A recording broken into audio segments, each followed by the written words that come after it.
Chapter 8. A Mansion of Killers. Toby's point of view. Fire, flames, smoke, sirens, blood. That tall man, he did this to me. All I see is him and fire. Death calls my name. Am I dead? Am I alive? I keep reliving a nightmare where I kill my parents and cry over the untimely death of my poor sister and dog. What are their names? I can't remember. I swear I used to know. A picture of a rose enters my mind, but I can't piece it together. Everything stirs endlessly in my mind, hurting me. My eyelids slowly risen, my vision purely blurry. I could feel my chest rise and fall in a pattern, feeling air freely exit and enter my lungs through my nose. I'm not dead. I swear I died in that fire I created, but that tall, slender man that has no face, he was there. It's possible that he saved me. What about that thing? He caused it. Get your rest. You'll know later on. Oh great, the voices haven't left. I need to get used to this if this is going to go back to a normal thing from now on. My vision isn't really clearing up, slowly but not fast enough. I managed to look around the room. It's kind of like my old room. Gray walls and one lonely window. There was a dresser and a closet. A floor was carpeted with shaggy black carpeting. Or was it black wood floor? I couldn't really tell. I see texture, so it must be carpet. I was clearly on a bed. It was large and roomy. Not sure if it's a full or a queen-size bed. And it's honestly real comfortable, and I like it. Somehow I can feel my brain get lighter. I clearly know that I'm forgetting a lot of memories, but some are still very vivid. Me killing Masky, my first encounter with Hoodie. Not sure what to do with Ben. Those 3 memories weren't going to be forgotten anytime soon, but everything else is escaping. I can't even remember my last name, or what state I lived in. I can't remember what my parents' faces looked like anymore, or if I killed them both or not. I do know that my name is Toby. Ticci Toby. I'm a murderer who enjoys what I do. Since when did I get this tattoo on my wrist anyways? It looks familiar, but I can't put my finger on it. An O which is crossed out with an X. Oh god, I can't remember anything anymore. Surprisingly, my vision cleared almost perfectly as I explored my almost empty thoughts. My view from my window from here was nothing but trees. Lighting was dim in my room, which was supplied by the door, which was probably a foot open, wide enough to let an animal through. And I was correct. There was a dog at my feet, sleeping soundly like I should be right now. The dog had black and red fur, and looked like a husky from my angle.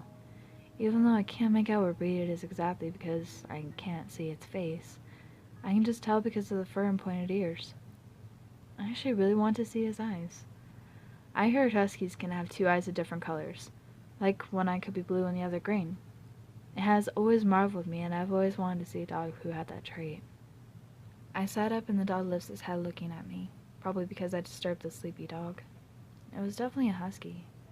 His eyes were both blue. I didn't mind because his eyes made him look like a ghost, and showed care. He smiled at me. Such a wicked smile with perfect teeth that shone bright. Do dogs smile like this, or can they even do that? His smile warmed me up as it was inviting. I stroked the dog gingerly on his head down to his shoulder blades. He enjoyed my affection, and repaid with light kisses on my hand.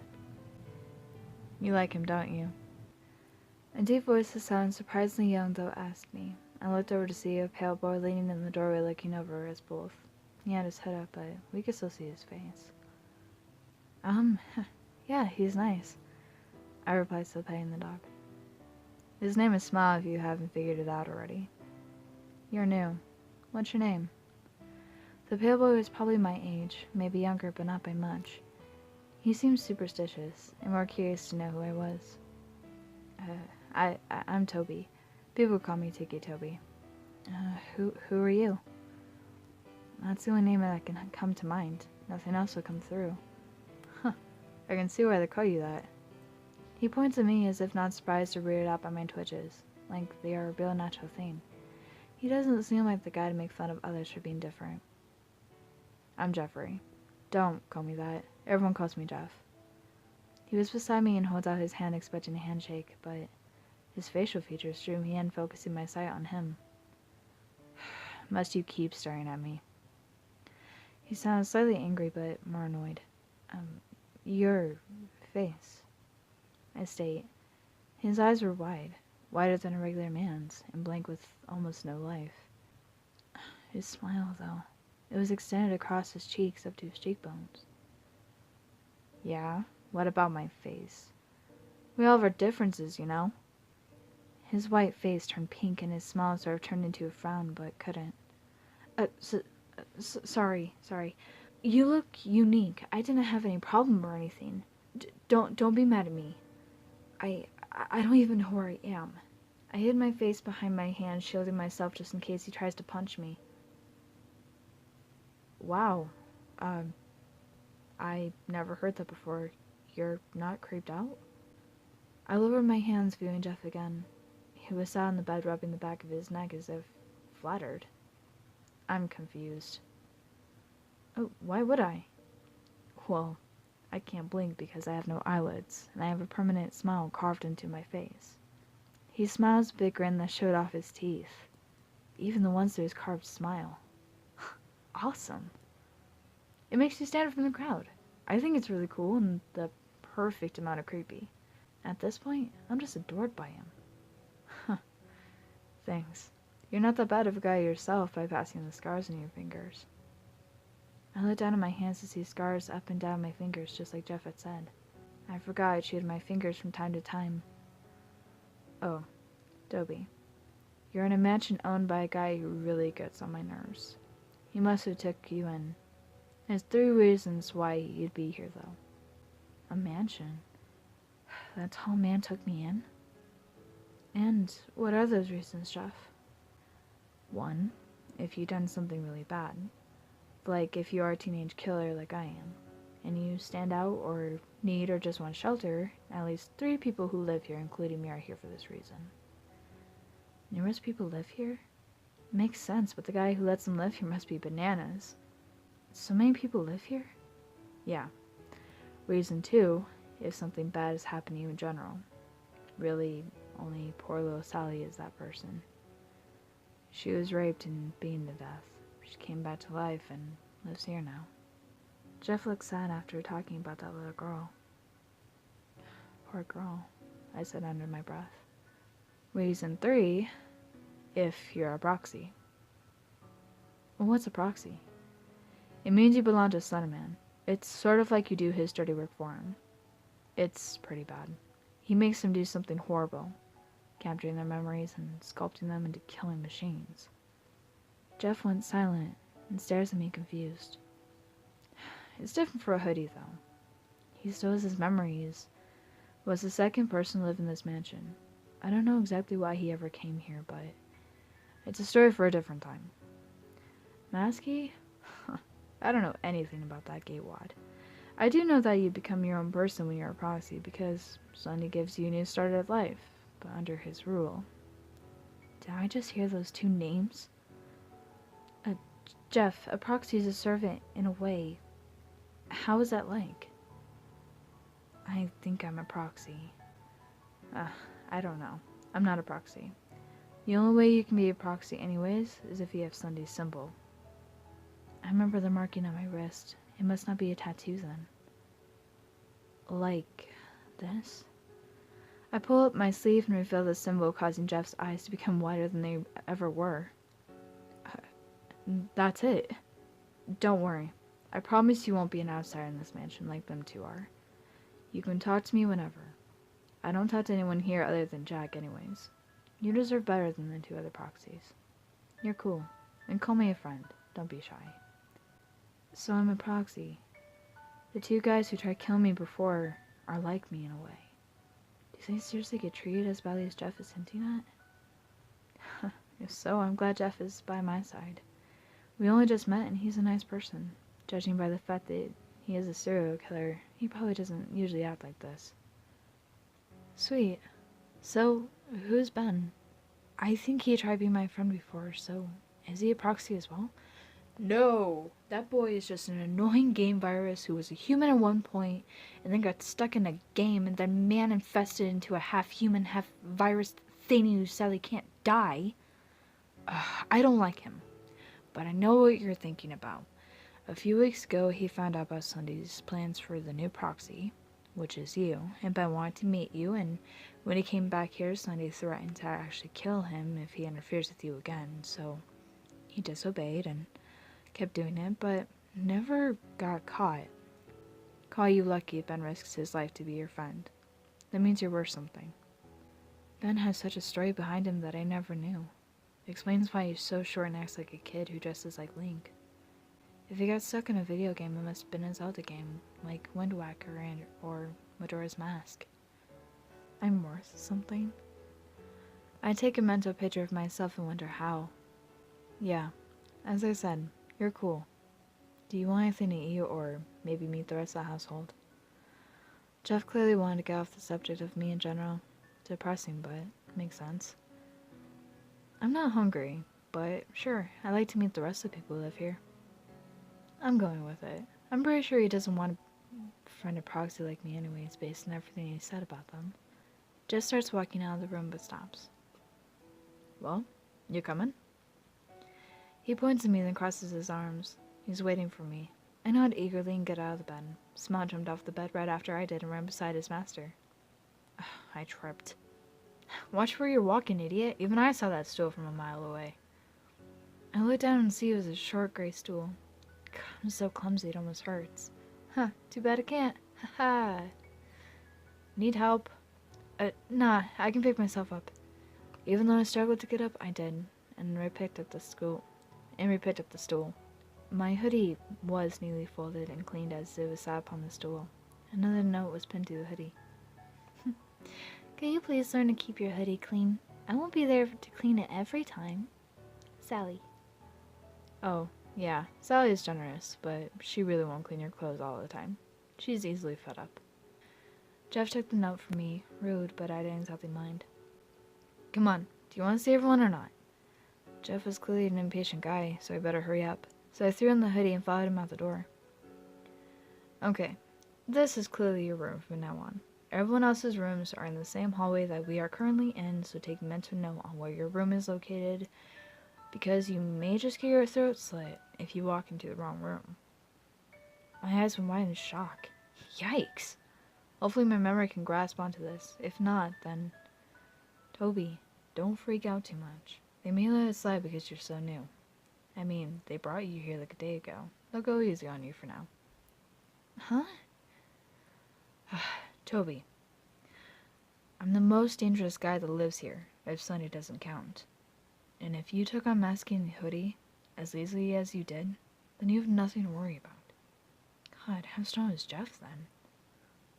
You saw that fight? I shyly asked. No, but I wish I did. It was Sunday preparing you, so that meant I needed to keep out of his business. Does everyone enjoy blood and gore in this house? Jeff! Jeff!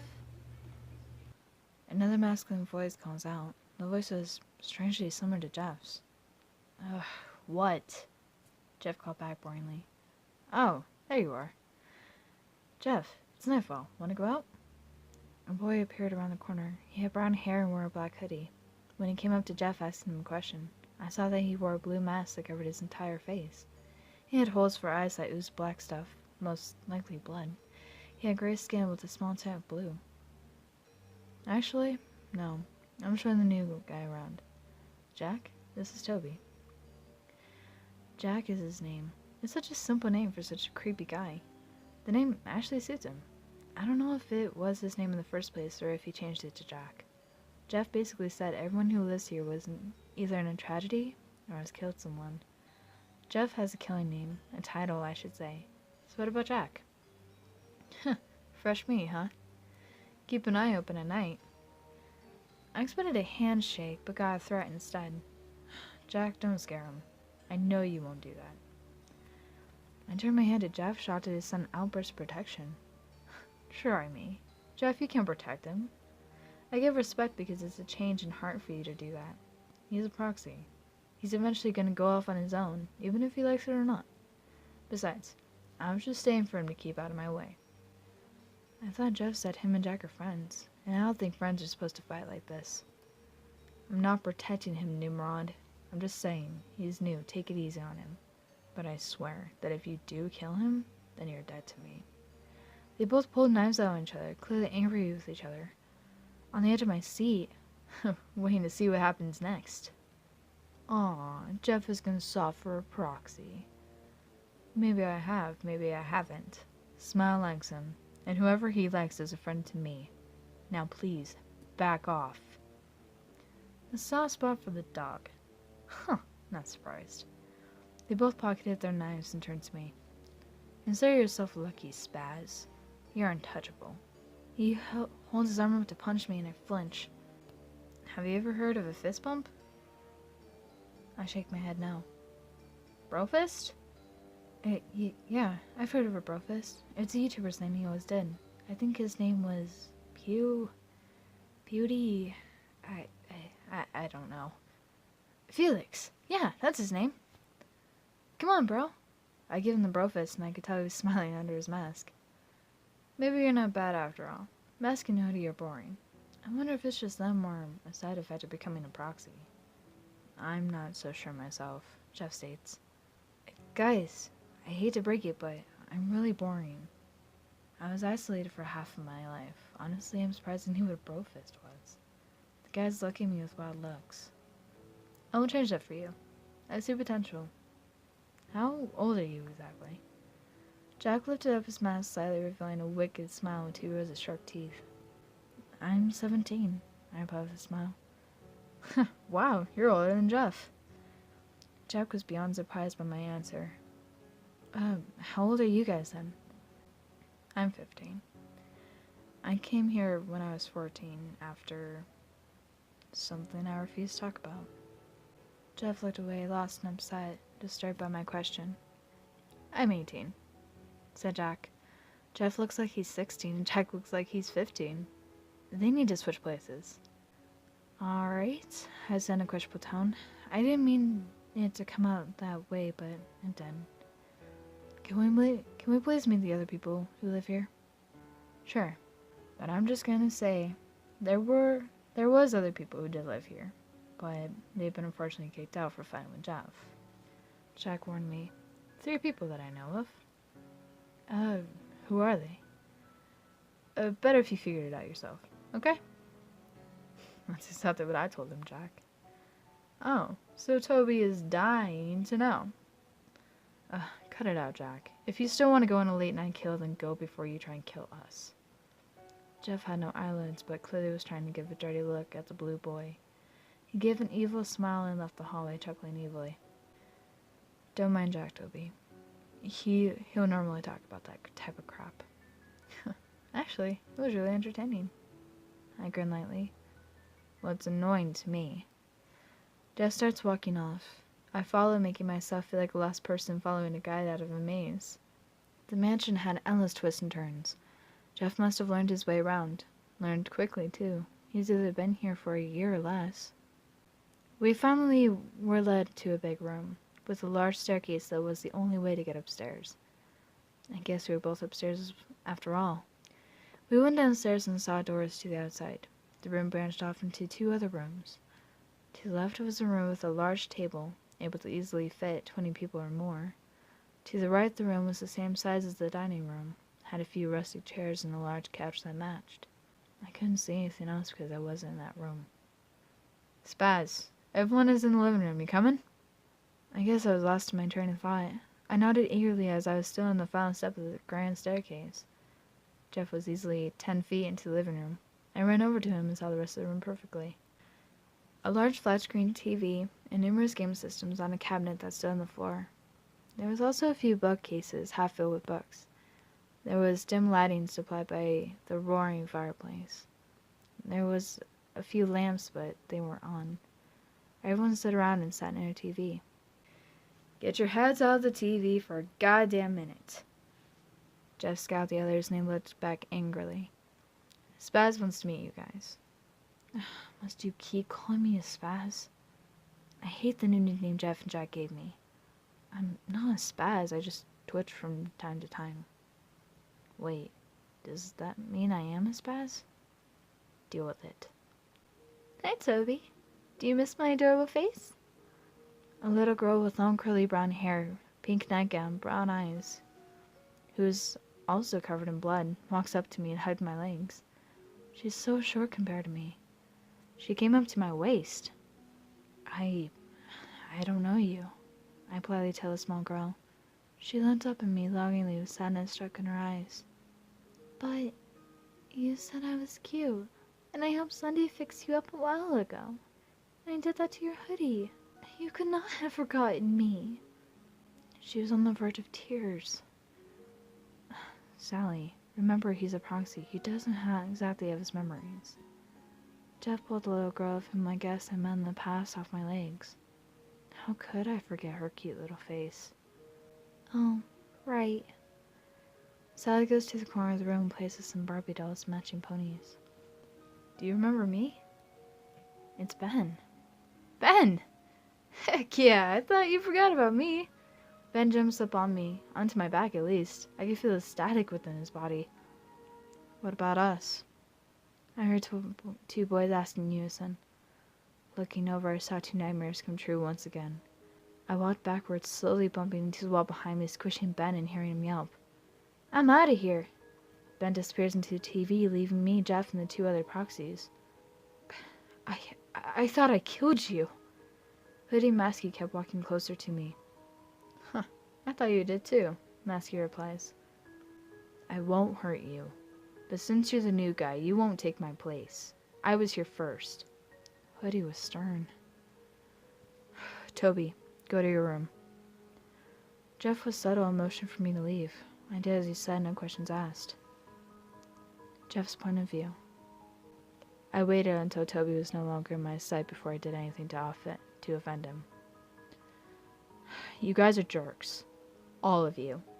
Even you, Ben. You can't hide forever. Ben pokes his head out of the TV, then fully pulls himself out. Okay, I admit leaving was a bad idea, but I didn't want to get tangled up in it. I kept shooting looks at him, and that showed I disapproved of his actions. What about you two fuckers?